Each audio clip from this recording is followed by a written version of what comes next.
game jams are not for everyone. Now, I'm not saying that they're bad in any sort of objective sense. Obviously, they do a lot of good in the world. A lot of people who otherwise would not have found their way into making games wouldn't have, were it not for jams. The problem being that for many people, including people who used to do game jams, at some point figured out it no longer fits their life situation. They're not in a position to put the world on hold for 48 hours consecutive while they sleep in sleeping bags and drink Red Bull or whatever it is they're doing to crank out a game in that time period. It's just not the situation that they're in. Maybe they've got kids, maybe they've got a full-time job, maybe they've got other obligations that take them away from being able to, like I say, just take a solid block of time, intensely concentrate on the thing while they forget the whole rest of the world exists. It's not the situation everybody's in. Now, it can be beneficial for those who that works for. These are, again, not a bad thing or a slam against them. But I've continuously found it unfortunate because, for many people, because they'll say that that's their way into it, and you go and listen to folks and they say, what should they do? They'll say, do game jams. There's people who that answer works for. There's other people the answer does not work for, and then they just feel further excluded from being able to get into the practice of making games. Which, to be clear, I'm not even saying breaking into the industry. I'm not saying doing it as a job. I just mean that before they weren't making games, they want to be on the side of making games, and the advice that they keep getting pounded into them is, well, then do game jams. And that doesn't actually work for everybody's situation. One of the reasons why Home Team Game Dev exists is precisely to fill this niche of it's got many of the same benefits as game jams in terms of people finishing stuff, people working with teams, people being able to explore creatively different tools, different processes, different ideas that they have, trying things their way without those same commercial pressures, constraints. But the big difference being, instead of cramming it out in a weekend of 48 hours, or alone, as is sometimes the case for other kind of jams, it is spread out over time.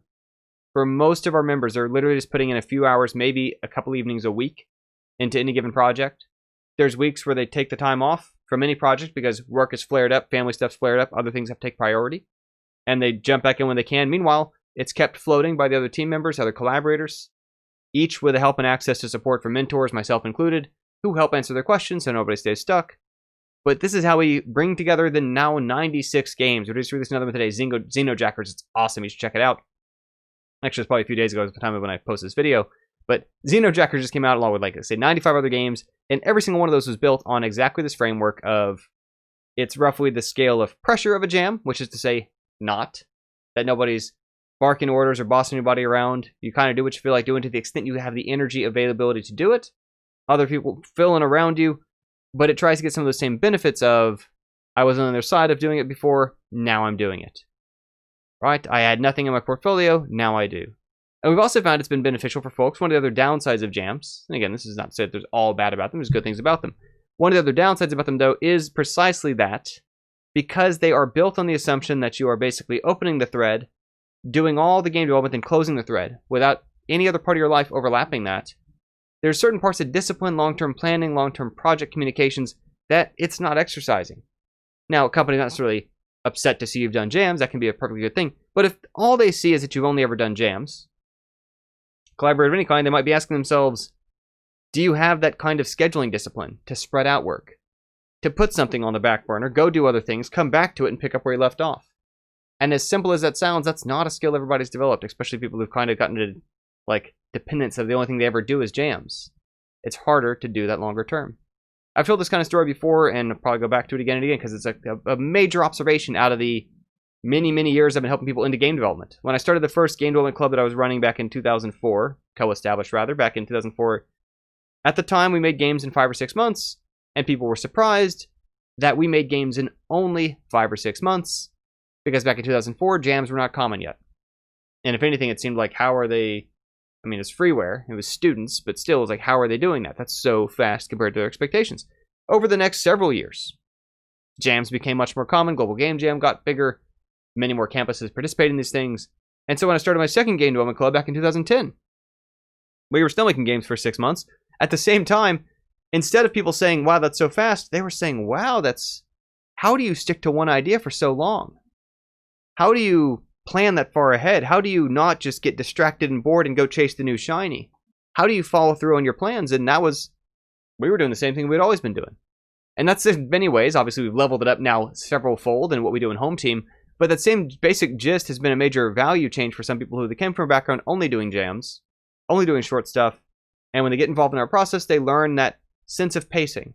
that longer term planning, that task collaboration, that coordination, that iteration that comes from time. And there's many advantages to that. In terms of, one reason too is I kind of prefer the life balance that goes with it. I think that one of the other downsides, again, there are upsides, but one of the other downsides of jams is precisely that they can tend to celebrate the kind of overworking culture that we tend to know has a bit of a toxic effect on the game industry. It's basically crunch from the moment it starts.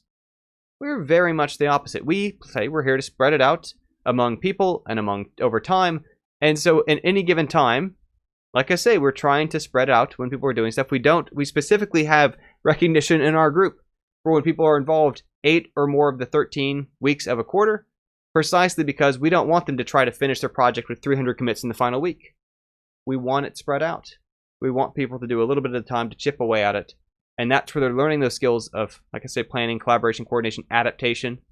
Part of what happens too is you get this great benefit of, in a way you can't when it all happens so rapidly, when you can do some of the progress, take a step back, go do some other things, have it on your back burner, sleep on it, play some other games, watch some shows, read some graphic novels, read some books, come back to it, listen to some audiobooks, come back to it. When you do, you have a new lens on it. You have new insights. You catch new things that before would have slipped past you in a way that you miss when you never get some distance from it throughout development. And it gives a better chance of it overlapping different sources of inspiration. We've had a bunch of our projects where part of what's cool about them is that they will take a bit of a pivot mid-development, not always, but occasionally, from something else that they experience throughout that whole development cycle, because it's intersecting their life as a whole, and it's not just consuming their life for, like I say, a weekend of intense lack of sleep and overwork, which there's people who are in a situation where they can spare that, and it's not everyone's thing. So, again, I realize I've said mostly the negatives. That's mostly because there's plenty of things you'll hear out there about the positives of jams. And there's a place where it's a fit, there's people it's a fit for.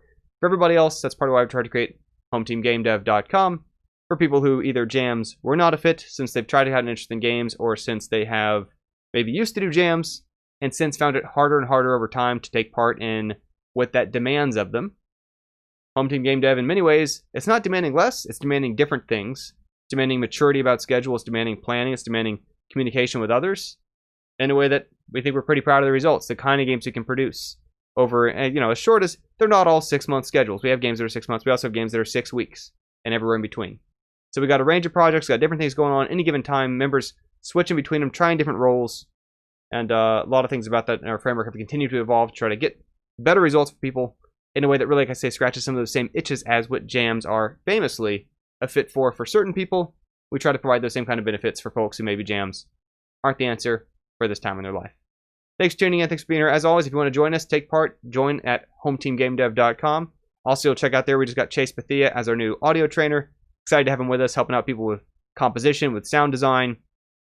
But along with other trainers, we got Karen for level design, we got Carter for UI, we got Kyle for art, we got Jonas for Unity stuff. He's with our advanced leads for Unity. Lots of cool stuff. We got a couple career trainers. Anyway, as always, find out all the details at HomeTeamGameDev.com, and see you next time.